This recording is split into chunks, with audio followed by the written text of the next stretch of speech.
Hi friends, welcome to my channel. ఈరోజు మన ఛానల్లో పన్నీర్ కర్రీ చూపించానండి. దానికోసం టమాటాలు, ఆనియన్ కట్ చేసుకొని ఫ్రై చేసుకోవాలి. దాంట్లో చెక్క, లవంగాలు, యాలకులు వేసుకోవాలి. తర్వాత పన్నీర్ పీసెస్ కట్ చేసుకొని కొంచెం పసుపు, ఉప్పు, కారం వేసి మిక్స్ చేసుకొని ముందుగా రెడీ చేసుకున్న టమాటాని ప్యూరీ చేసుకోవాలి.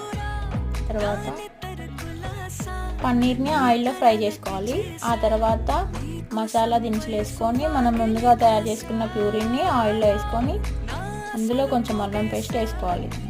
కొంచెం పెరుగు తీసుకొని దాంట్లో ఉప్పు, పసుపు, కారం వేయాలి. పన్నీర్ ముక్కలు వేసుకొని కలిపేసుకోవాలి. కొంచెంసేపటి తర్వాత కసూరి మేతి వేసి పన్నీర్ మసాలా వేసుకోవాలి. Thank you for watching.